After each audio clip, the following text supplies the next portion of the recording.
This is One on One.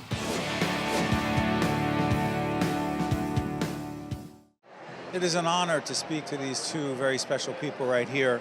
Ezequiel Garcia and his wife, Iris, father and the mother of a young man, Ronaldo Garcia, who gave the gift of life to so many others. He didn't have to do that. You didn't have to do that. Can you talk a little bit about it, Iris? When my son passed, my son called me to go to the hospital, and he told me that New Jersey Sharing, not New Jersey Sharing, the counselors at Claramas, they wanted to speak with me about organ and tissue donation.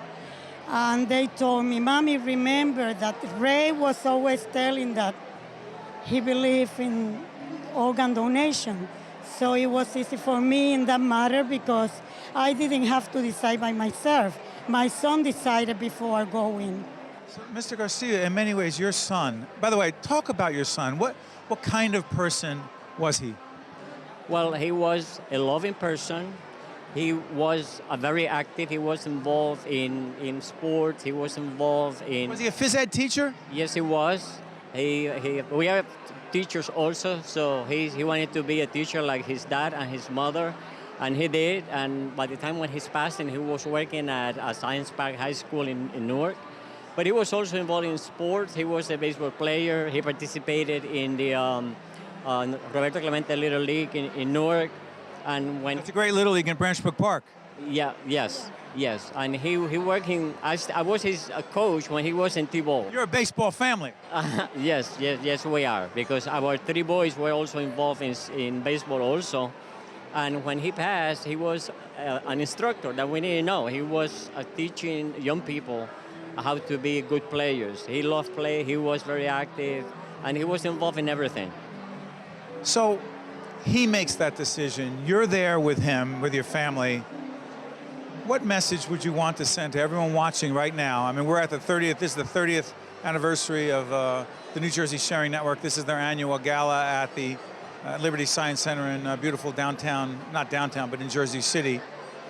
What would you say to everyone watching right now who respect you, so much respect for your son, Ronaldo, but say, well, I couldn't do that? You say? I never said I couldn't do that because he wanted to do it.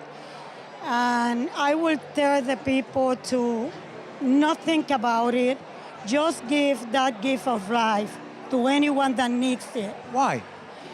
Because there's a lot of, how do I say, a need. 4,000 people waiting right now just in New Jersey.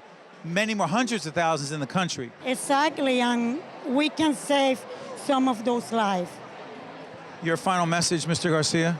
Well, Ray was always trying to help everybody, and when we had the opportunity to offer him as a donor, it was the best decision that we have made, and we are aware that there's much need of organ and tissue donation, so we ask everybody to sign up. You never know what can be, who can benefit of the gift, and that's the best decision that we have done. And finally, you're on the board, I believe, of the Sharing Network. What would you say to your colleagues at the Sharing Network? Yes, I am. I began to volunteer in 2012, and last year they invited me to be part of the board. I'm very proud to be part of it, and I will be asking everybody. I will be talking about organ donation as long as I can. Mr. and Mrs. Garcia, you honor us. You and your family have given the gift of life through your son Ronaldo, and we all thank you. Thank you. One on One with Steve Adubato has been a production of the Caucus Educational Corporation, celebrating over 25 years of broadcast excellence.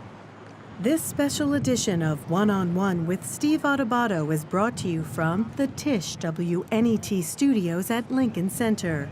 Funding has been provided by Wells Fargo, the Turl Fund, supporting Right from the Start NJ, the Nicholson Foundation, supporting Right from the Start NJ, NJM Insurance Group, Fedway Associates, Adler Aphasia Center, and by the Northward Center.